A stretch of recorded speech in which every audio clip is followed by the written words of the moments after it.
Welcome to the Government Polytechnic Bajpur BT, Ambedkar Nagar, Mechanical Final Year Student. I am Abdullah Ansari, Lecturer Mechanical Engineering, Government Polytechnic Bajpur BT, Ambedkar Nagar. आज का हमारा topic है robotics, जो कि last topic है CNC and automation का। तो आज हम पढ़ेंगे रोबोटिक्स के बारे में, देखेंगे कि क्या होता है रोबोट्स और रोबोटिक्स क्या होता है, इसकी डेफिनेशन और इसका एप्लीकेशन, और इसमें जो भी मोशन एनालिसिस होगी उसके बारे में हम पढ़ेंगे। तो सबसे पहला जो हमारा बात आती है हमारी, वो इंट्रोडक्शन टू रोबोट। रोबोट होता क्या है, ये कैसे आया टर्म इस वर्ड में, कहाँ से ये डेवलपमेंट हुआ। तो जो रोबोट का जो वर्ड डेवलप हुआ है वो जेक वर्ड से, रोबोटा, जिसका नाम है रोबोटा, ये एक जेक वर्ड है।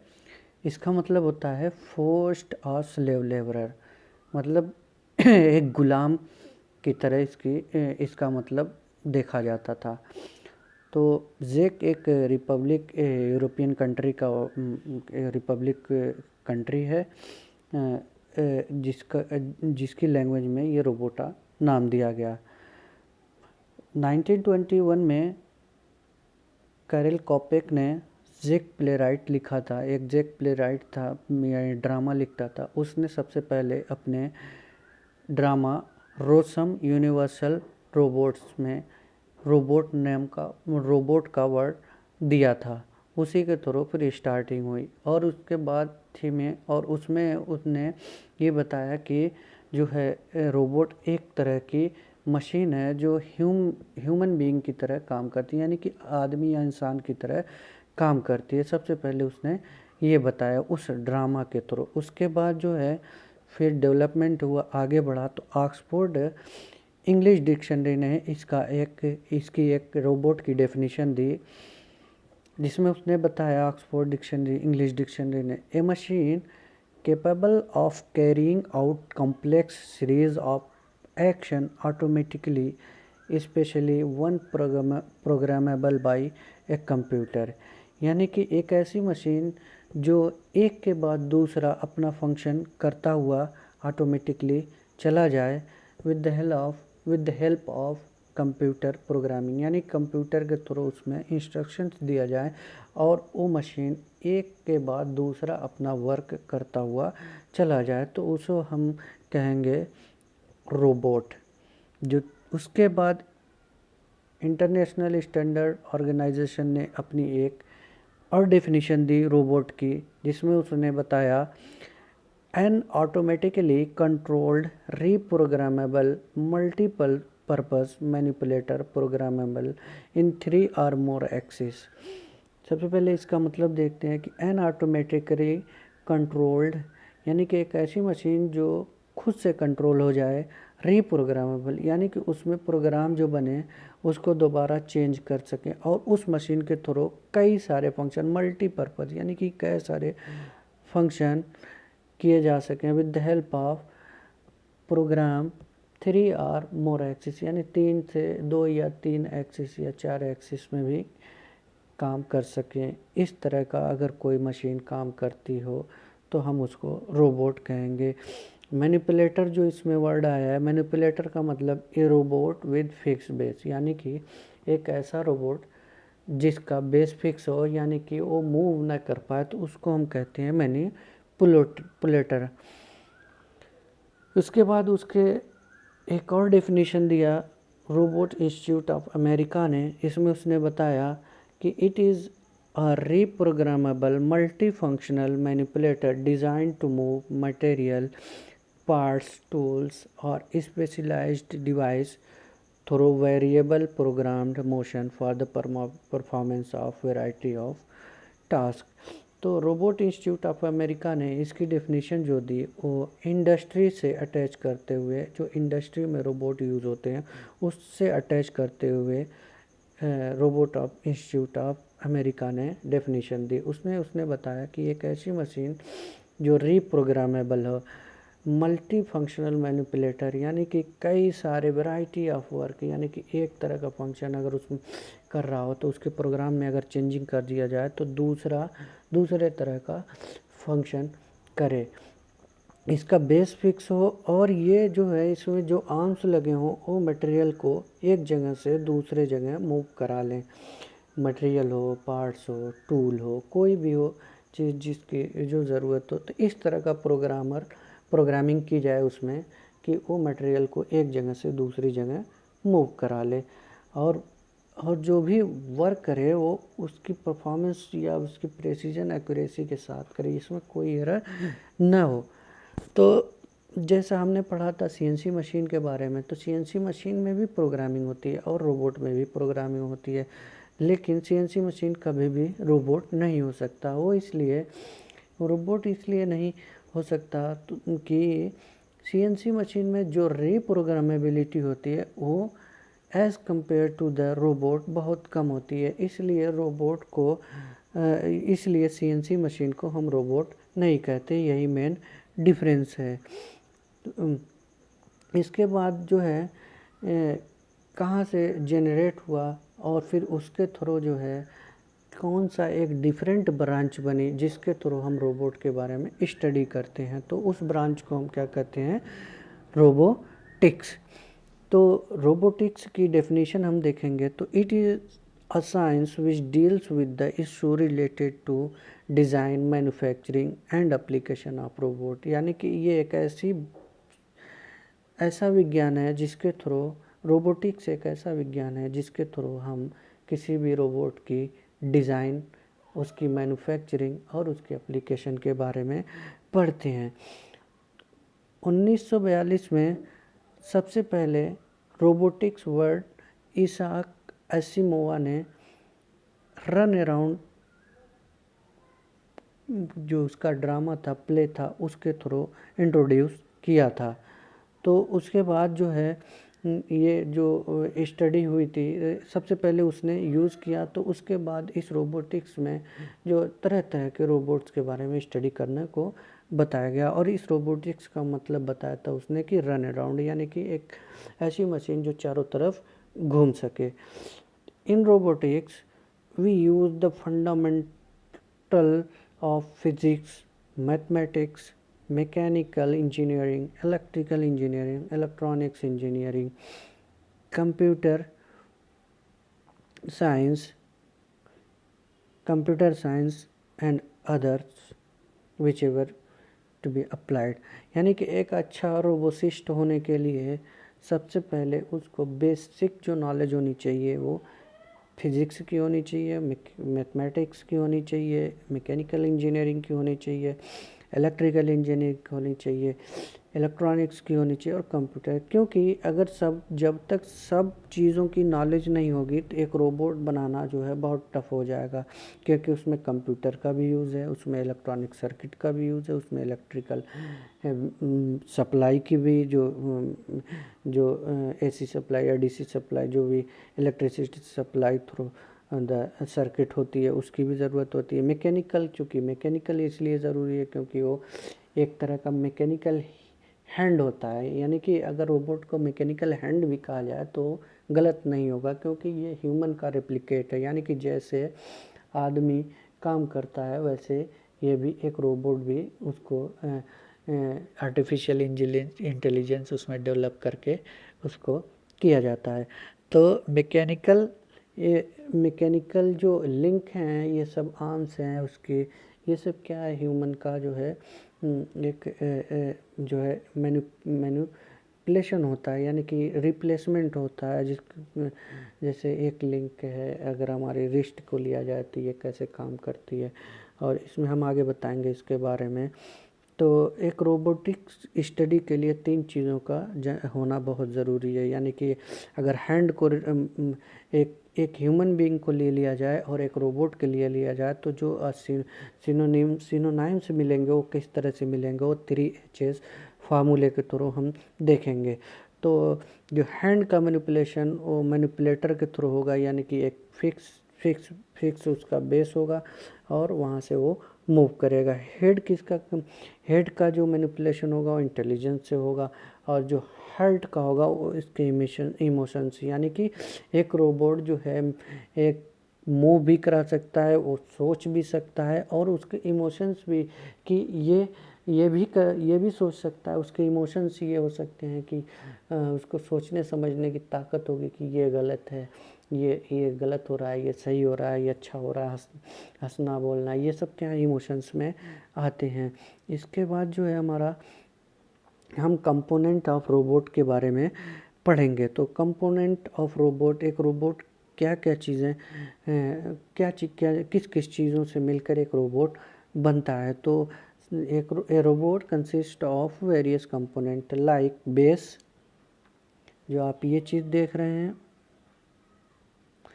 ये जो है बेस है और इसके ऊपर जो है आपका लिंक्स हैं। एक ये भी लिंक हो गया, एक ये लिंक हो गया, आपका ये लिंक हो गया, ये लिंक हो गया, और इंड इफेक्टर है, ये चीज़ आपकी जो है इंड इफेक्टर है। और इसी में आप देखेंगे एक रिस्ट है लगी हुई है, और यहाँ पे देखिए ये ड्राइवर और एक्चुएटर है, और ये एक कंट्रोलर है, इसी में सेंसर लगा होता है। तो ये जो है, सबसे पहले हम बेस की बात करते हैं। तो जब हमने बताया कि एक रोबोट मैनिपुलेटर कब कहा जाता है, जब उसका बेस जो है फिक्स होगा। तो यहाँ पे आप देखिए बेस जो है इसका फिक्स है, तो इसको आप मैनिपुलेटर भी कह सकते हैं। तो एक लिंक के बारे में हमने बताया, इसमें जॉइंट भी हैं, ये जॉइंट है, ये जॉइंट है, यहाँ पे जॉइंट है और यहाँ पे जॉइंट है, और आपका जो है, और यहाँ पे एक रिस्ट होती है, जैसे हमारी हाथ की कलाई हो गई, इस ये क्या है, ये इंड इफेक्टर के साथ जुड़ी होती है, जिसके थ्रू हम किसी भी ऑब्जेक्ट को, या रोबोट किसी भी ऑब्जेक्ट को पकड़ता है। ड्राइव यूनिट क्या करता है, इसको जो है मूव कराने में, इसके आर्म्स को या लिंक को मूव कराने में वर्क करता है। कंट्रोलर जो है उसके इंटेलिजेंस का काम करता है। कंट्रोलर इसमें कितने जो है इंस्ट्रक्शंस जाने हैं, उस इंस्ट्रक्शन के थ्रू कितने पल्सेस जाने हैं, उस पल्स को कराता है कितनी मिलीमीटर दूरी के लिए कितनी पल्सेस जानी और कितना मूव किया, उसके बाद उसका फीडबैक लेते हुए उसको समझना। सेंसर्स जो वर्क होता है सेंसर्स क्या है कि कोई भी इन्वायरमेंट में फिज़िकल मूवमेंट होता है, उसको फिज़िकल मूवमेंट को ये कंट्रोलर को बताता है, कि यानी कि अगर 5 mm जो है उसकी रिस्ट को या जो इंड लिंक है उसको मूव करा रहा है, तो क्या ये वाकई, ये सेंसर इसको बताएगा, पोजीशन सेंसर, कि क्या ये 5 mm मूव किया कि नहीं, यानी अपनी पोजीशन पे पहुंच गया कि नहीं पहुंच गया। तो ये इसके सारे कंपोनेंट हैं। तो अब हम बात करेंगे आगे कि जो है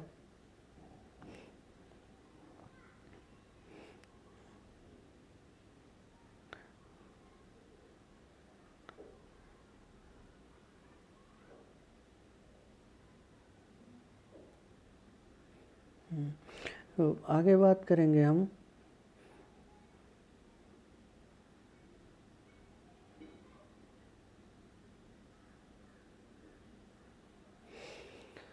मोशन इन रोबोट। तो मोशन कितने तरह की, मोशन किस तरह से होता है, तो इसमें जो है सबसे पहला आप देखिए कि काइनेमेटिक, एक रोबोट बनने के बाद उसमें कितने तरह की एनालिसिस होती है, किस किस तरह से उसको मूवमेंट मिलता है। तो सबसे पहले जो है हमारा,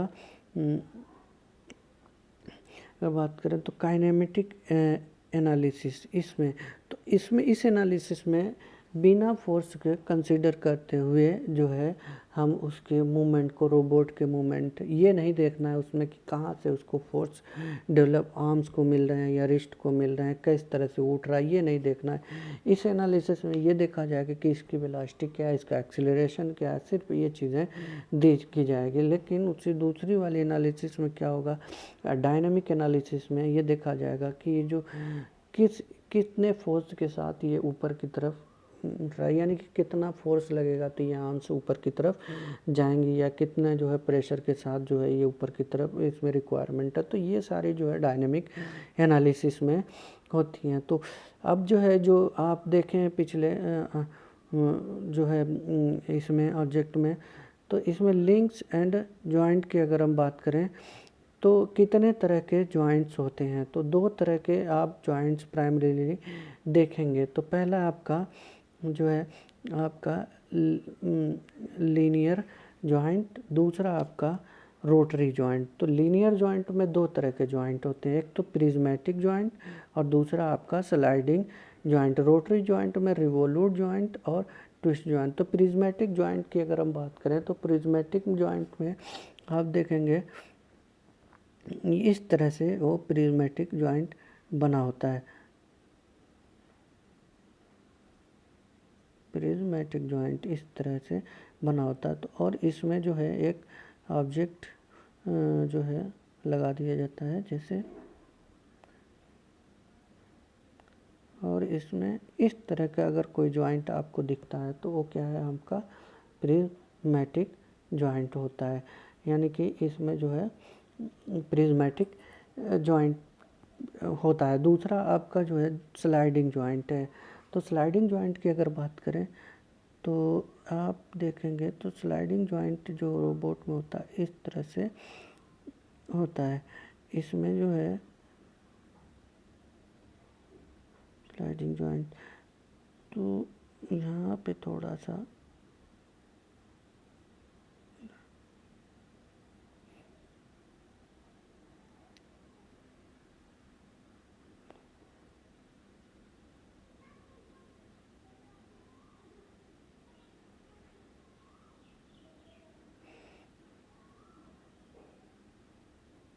और जो इसमें जो इंसर्ट होता है वो इसी शेप का होता है। यानी कि जो इसका है इसी शेप का होता है इस तरह से, और ये इस तरह से स्लाइड करता हुआ चला जाता है। इसी में ओनली स्लाइडिंग होती है, मतलब इस साइड से जो है स्लाइडिंग। तो लीनियर जॉइंट में इस तरह के प्रिज्मेटिक और स्लाइडिंग जॉइंट। अब बात करेंगे हम दूसरा वाला जो मूवमेंट होता है आपका रोटरी जॉइंट। तो रोटरी जॉइंट में दो तरह के जॉइंट होते हैं, एक ट्विस्ट जॉइंट होता है और दूसरा आपका जो है रोटरी जॉइंट में दो तरह, रिवोल्यूट जॉइंट और आपका ट्विस्ट जॉइंट। तो जो आप रिवोल्यूट जॉइंट आप देखेंगे जैसे जब कभी, अब हम आपको थोड़ा सा बना के दिखाते हैं। ये रोबोट विद फिक्स बेस,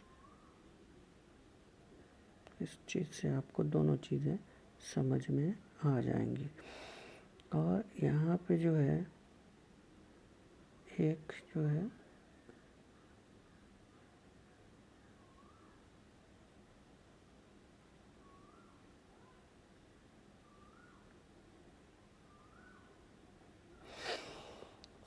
ये एक एक्सिस है और एक एक्सिस ये है, ठीक है। तो जो है रिवोल्यूट जॉइंट होगा, इसके बीच में जो है हमेशा 90 डिग्री का जो है एंगल होगा। तो जब कभी दो लिंक के बीच में 90 डिग्री का एंगल मिले तो वहाँ पे जो जॉइंट बनेगा उसको हम कहेंगे रिवोल्यूट जॉइंट। अगर आप जैसे हमारी हैंड है, आप कोहनी देख रहे हैं, कोहनी या रिस्ट को आप जो है ऊपर नीचे इस तरह से मूव कराएं तो जो जैसे ये है हमारी, आप देखिए हैंड है, ये आपका जो है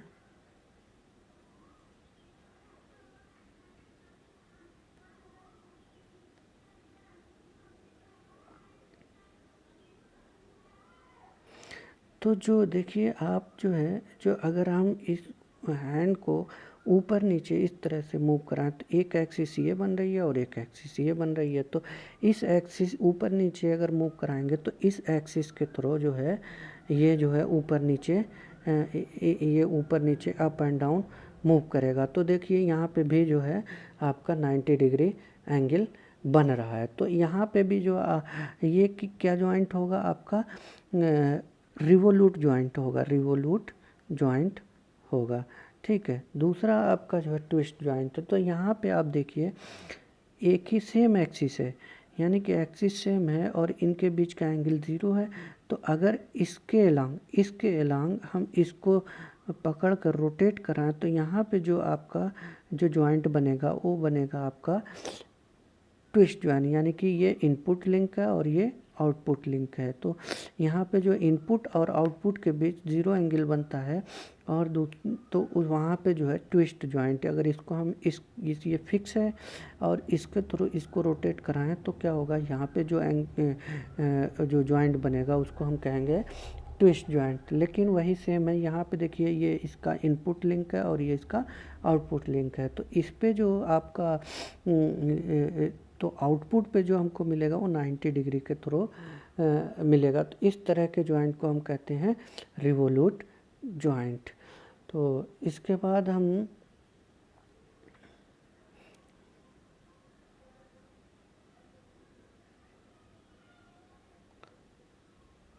देखेंगे कि कितने तरह से मूवमेंट मिलता है degree of freedom with joint में। इसमें हम देखेंगे कि कैसे जो रोबोट में मूवमेंट जो है दिया जाता है। तो सबसे पहले joint with single degree of freedom.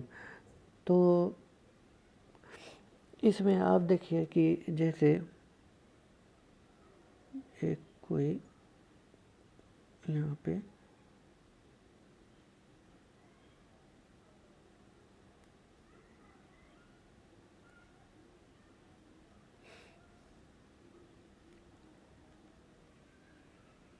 ये फिक्स है। देखिए यहाँ पे जॉइंट, यहाँ पे इनके इस लिंक के और इस लिंक और इस लिंक के बीच में एक जॉइंट बन रहा है। अगर इसका मोमेंट सिर्फ अप एंड डाउन हो तो हम चूँकि ये जो है कैसा शेप है, इसका इस तरह शेप है, ठीक है, और इसका भी जो है शेप ऐसे ही है। तो ये सिर्फ अप एंड डाउन मूव कर सकता है। तो इस तरह जो हमको डिग्री ऑफ फ्रीडम या रोबोट को डिग्री ऑफ फ्रीडम, यानी कि अगर इसमें कोई हैंड लगा दिया जाए तो जो मूवमेंट होगा अगर तो ये सिर्फ अप एंड डाउन मूव कर सकता है। तो इस तरह से जो है एक सिंगल डिग्री ऑफ फ्रीडम का मूवमेंट मिलता है। तो जो आपका दूसरा है joint with 2 degree of freedom, यानी कि अगर आप बात करें कि कैसे 2 डिग्री ऑफ फ्रीडम मिलेगी, तो एक सर्कुलर है और जो है हमारा एक और सर्किल मिल गया और इसके साथ ये जुड़ गया, ठीक है, और इसके साथ ये आपका जुड़ गया।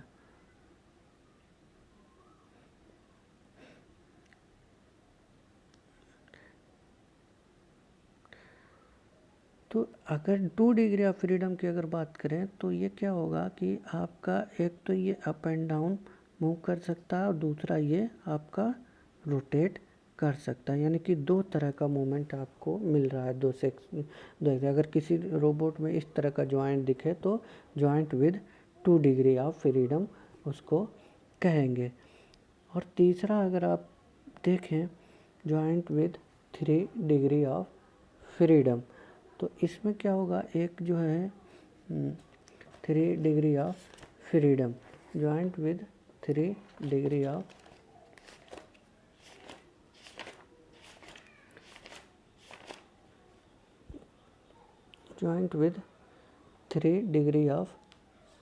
फ्रीडम। तो इसमें अगर आप डायग्राम देखेंगे तो जो डायग्राम बन रहा है वो इस तरह से, और इसमें एक यानी एक बॉल्स है, ठीक है। तो इनिशियली इसकी और ये जो है आउटपुट लिंक है, ये आउटपुट लिंक है। तो इनिशियली ये अगर आप इसको Z1 मान रहे हैं, ठीक है, और जो है लिंक आपका दिया हुआ है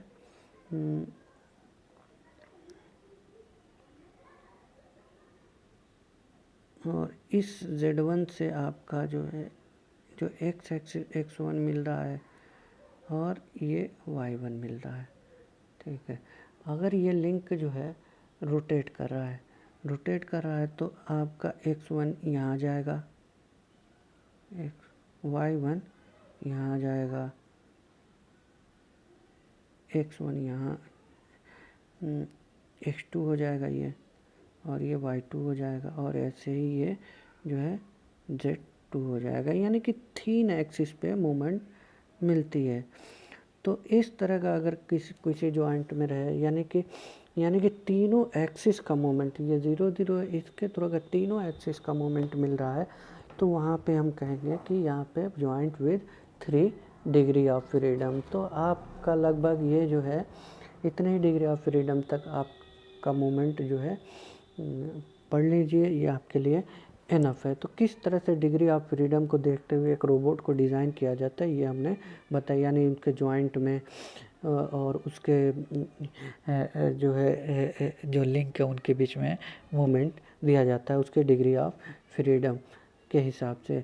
लास्ट आप देखिए कि जो है एप्लीकेशन ऑफ रोबोट, यानी कि ये जो रोबोट हमने डिज़ाइन या मैन्युफैक्चर किया उसका एप्लीकेशन किस किस एरिया में है। तो सबसे पहला एप्लीकेशन आप देखिए, तो एप्लीकेशन की अगर हम बात करें तो robot are used in inspection of radioactive material, bomb detection and deactivation, यानी कि रोबोट का उस एरिया में इस्तेमाल किया जाता है जहाँ पे रेडियो एक्टिव किरणें निकलती हैं, वो बहुत ज़्यादा ह्यूमन के लिए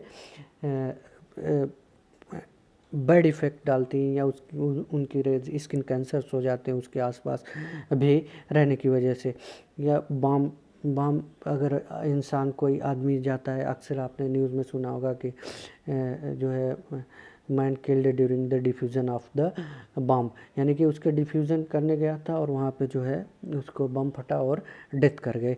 तो वहाँ पे अगर जो है अगर जान बचाना है इंसान की, ह्यूमन की जान बचाना, तो वहाँ पे रोबोट को भी, क्योंकि रोबोट अगर ख़राब होता है तो दोबारा रोबोट बच जाए, लेकिन इंसान की अगर एक बार जान जाती है तो वापस नहीं आएगी।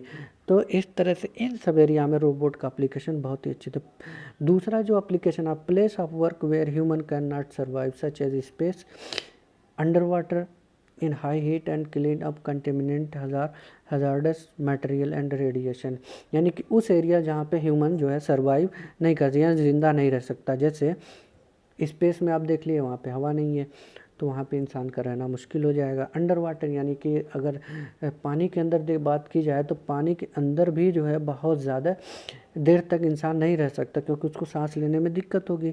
या उस एरिया में जहाँ पे बहुत ज़्यादा जो है गर्मी पड़ रही है वहाँ तो इंसान का टेम्परेचर बहुत बर्दाश्त करेगा 50 डिग्री सेल्सियस तक, और बहुत देर तक भी नहीं वो बर्दाश्त कर पाएगा। उसके ऊपर का अगर टेम्परेचर है तो वहाँ पे इंसान का जाना या ह्यूमन बीइंग का जाना जो है उसके लिए ख़तरनाक हो जाएगा। या उन एरिया जैसे आप जगह सेवेज ट्रीटमेंट प्लांट जो लगा होता है वहाँ पे बहुत ज़्यादा सेवेज कलेक्ट हो जाता है, वहाँ पे अगर आदमी गया फिसल गया तो वहाँ भी इस तरह को सोचते हुए जो है सफाई किया जाए। सफाई को देखते हुए रोबोट को लगाया, ह्यूमन के सेफ्टी को देखते हुए रोबोट का इस्तेमाल किया जाता है। इसके अलावा जैसे आप मैन्युफैक्चरिंग इंडस्ट्री में देखें, पार्ट की असेंबली, पार्ट की हैंडलिंग हो गई, इंस्पेक्शन हो गया, ये सब भी रोबोट के थ्रू किया जाता है। रोबोट को मेडिकल फील्ड में भी बहुत ज़्यादा यूज़ किया जाता है। Robot can be replaced in war. अब ये 2020 एरा में अब ये जो है साइंटिस्ट ये सोच रहे हैं कि अब इंसानों को जो है वार फील्ड में या वार एरिया में न भेजते हुए रोबोट को भेजे। जैसे आप देखिए आजकल जो अगर थोड़ा सा भी कहीं पे हंगामा होता है तो पुलिस को न भेज के एक ड्रोन भेज दिया था। ड्रोन पूरा उस एरिया का जो है एरिया का फ़ोटो ले लेता है या कैप्चर कर लेता है क्लिप, वहाँ से पता कर लेते हैं आसानी से। अगर वही एरिया ख़तरनाक है, सेंसिटिव है, तो वहाँ पे अगर कोई पुलिस या कोई भी मिलिट्री पर्सन जाता है तो उसके जान माल के नुकसान हो सकता है। तो वहाँ पे ड्रोन भेज के उस एरिया का लोकेशन के सर्वे करके उसके बाद जो भी ऑपरेशन करना होता है करते हैं।